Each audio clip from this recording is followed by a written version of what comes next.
Assalamualaikum warahmatullahi wabarakatuh. Kami dari kelompok 1 akan menjelaskan tentang tokoh filsafat Yunani. Berikut penjelasannya. Oke, Assalamualaikum warahmatullahi wabarakatuh. Perkenalkan, nama saya Adam Fauzan. Saya dari Fakultas Psikolog.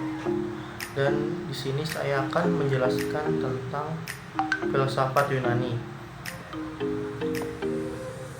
Filsafat Yunani kuno muncul pada abad ke-6 sebelum Masehi, berlangsung hingga pada zaman klasik atau pada periode Helenistik.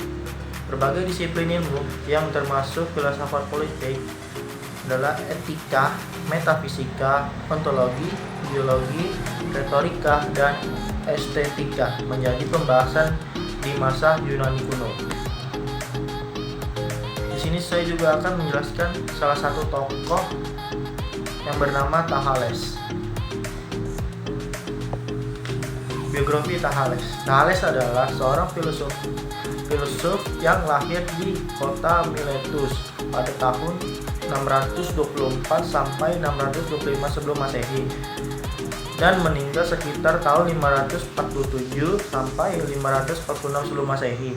Ia dimasukkan ke dalam tradisi filsafat Ionian, mazhab Miletos, dan filsafat alam. Ia memiliki minat utama dan etika, metafisika, matematika, dan astronomi. Selain itu, ia pula memiliki gagasan penting, yakni air adalah prinsip dari sesuatu dan teorema Thales. Nah, di sini juga Thales mempunyai pandangan politik. Berdasarkan catatan Herodotos, Thales pernah memberikan nasihat kepada orang-orang Lonian yang sedang terancam oleh serangan dari kerajaan Persia. Pada pertengahan abad ke-6 sebelum Masehi, Thales menyarankan orang-orang Ionia untuk membentuk pusat pemerintah dan administrasi bersama kota Theos yang memiliki posisi sentral di seluruh Ionia.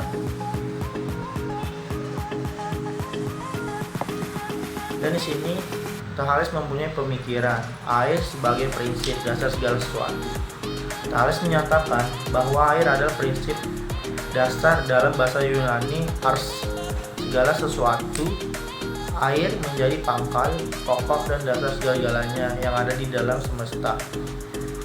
Assalamualaikum warahmatullahi wabarakatuh. Saya Mozafatina Pizara dari kelas B. Saya akan menjelaskan tentang tokoh filsafat Yunani yang bernama Socrates. Siapa sih Socrates itu?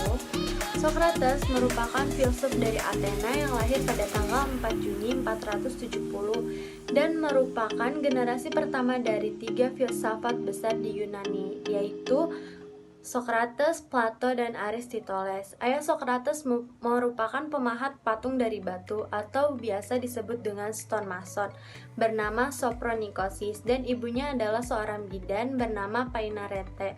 Dari sinilah Socrates menambahkan metode filsafatnya dengan metode kebidanan. Pemikiran-pemikiran Socrates. Apa aja sih pemikiran Socrates? Yaitu pemikiran tentang adanya kebenaran umum. Karena Socrates berpikir bahwa tidak semua kebenaran itu bersifat relatif. Ada metode yang bernama dialektika. Sebenarnya metode ini telah diterapkan oleh seorang filsuf bernama Zeno yang merupakan murid dari Parmenides. Namun, yang mengembangkan metode ini adalah Socrates dengan cara kerjanya bertanya jawab atau berdialog. Dan pemikiran tentang keutamaan adalah pengetahuan, jadi semua hal dikaitkan dengan pengetahuan yang sudah ada. Bahkan Socrates menjelaskan bahwa baik dan jahatnya dalam kehidupan manusia dikaitkan dengan pengetahuan, bukan dengan kemauan. Terima kasih. Assalamualaikum warahmatullahi wabarakatuh. Nama saya Rizka Berliana Putri dengan NIM 0603521049. Hari ini saya akan membahas salah satu tokoh filsafat Yunani, yaitu Aristoteles. Aristoteles yang lahir pada tahun 383 sebelum Masehi dan wafat pada tahun 322 sebelum Masehi adalah seorang filsuf Yunani yang termasuk ke dalam 3 orang paling berpengaruh di pemikiran dunia barat. Ia telah menjadi murid Plato selama lebih dari 20 tahun dan guru dari Alexander Agung saat muda selama 4 tahun. Ia dikenal sebagai Bapak Logika. Ayahnya adalah seorang dokter dari Raja Makedonia Amintas II. Pengetahuan yang sangat luas di bidang biologi memudahkan studi yang dilakukannya menjadi filsafat yang paling komprehensif dan lengkap yang pernah dikemukakan. Menurut Aristoteles, konsepsi filsuf besar Yunani kuno Aristoteles, epitisme adalah suatu kumpulan yang teratur dari pengetahuan rasional dengan objeknya sendiri yang tepat. Jadi filsafat dan ilmu tergolong sebagai pengetahuan rasional, yakni pengetahuan yang diperoleh dari pemikiran atau rasio manusia. Dalam pemikiran Aristoteles selanjutnya, epitisme dibedakan menjadi 3 bagian. Yang pertama ada praktika atau pengetahuan praktis, yang kedua ada poetika atau pengetahuan produktif, dan yang terakhir ada teoretika atau pengetahuan teoritis. Berikut merupakan karya-karya Aristoteles. Yang pertama ada logika, filsafat alam, psikologi, biologi, dan fisika. Assalamualaikum warahmatullahi wabarakatuh. Nama saya Safa Absari dengan NIM 0603521051. Di sini saya akan menjelaskan tokoh filsafat Yunani, Hippocrates dan Herakleitos. Hippocrates adalah seorang dokter dari Yunani kuno yang kini dikenal sebagai figur media yang paling terkemuka sepanjang masa. Ia belajar dunia kedokteran dari sekolah kedokteran Kos dan mungkin merupakan salah satu murid dari Herodotus. Tulisan hasil karyanya yang dikenal dengan Corpus Hippocraticum telah membuang semua pemikiran tahayul masyarakat Yunani kuno mengenai penyakit dan obat-obatan. Pada abad-abad pertengahan, Hippocrates tercatat sebagai seseorang yang menemukan mode-mode kepribadian sekaligus mendalilkan bahwa pribadi seseorang dipisahkan berdasarkan 4 temperamen. Pemikiran Hippocrates.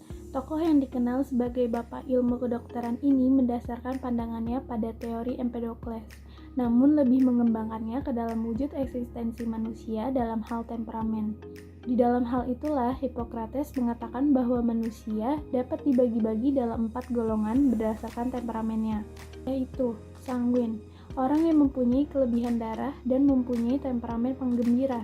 Seseorang sanguin umumnya optimis, periang, rasional, yakin, dan dengan senang mencinta. Yang kedua ada melankolik, orang yang mempunyai terlalu banyak sumsum hitam, bertemperamen pemurung. Seorang melankolik cenderung selalu tampil sempurna dan menjadi sangat teliti dalam mencari keinginan dan cara menggapai itu. Yang ketiga kolerik, orang yang terlalu banyak sumsum kuning dalam tubuhnya, bertemperamen bersemangat dan gesit.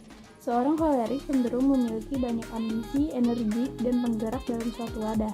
Yang terakhir ada pelegmatik, orang yang terlalu banyak berlendir dalam tubuhnya dan bertemperamen lamban. Seorang pelegmatik cenderung santai dan tidak mengeluarkan emosi dalam menanggapi sesuatu permasalahan.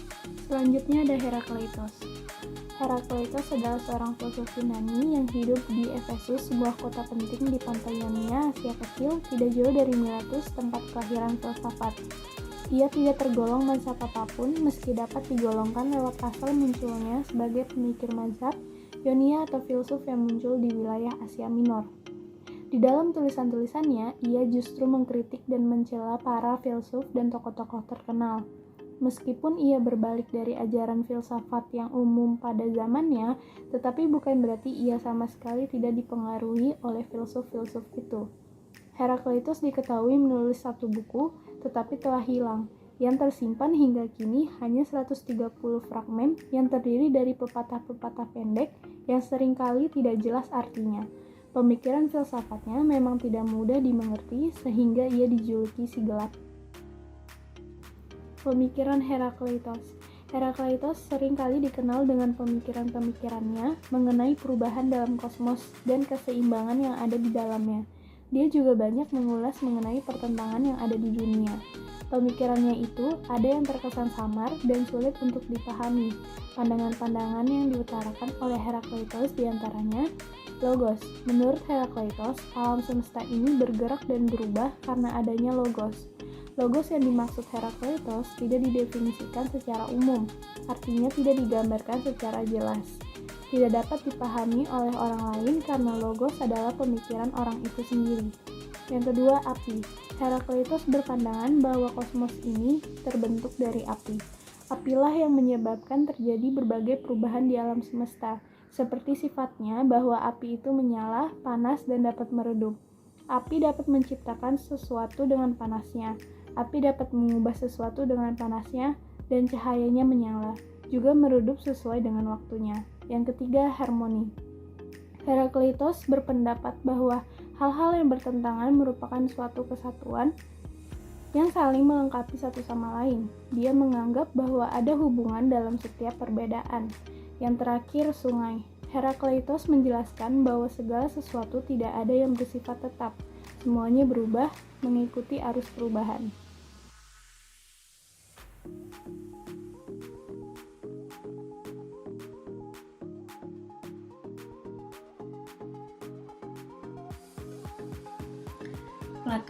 Plato merupakan tokoh filsafat yang dilahirkan di Athena pada tahun 427 sebelum Masehi dan meninggal pada tahun 347 sebelum Masehi di usianya yang ke-80 tahun.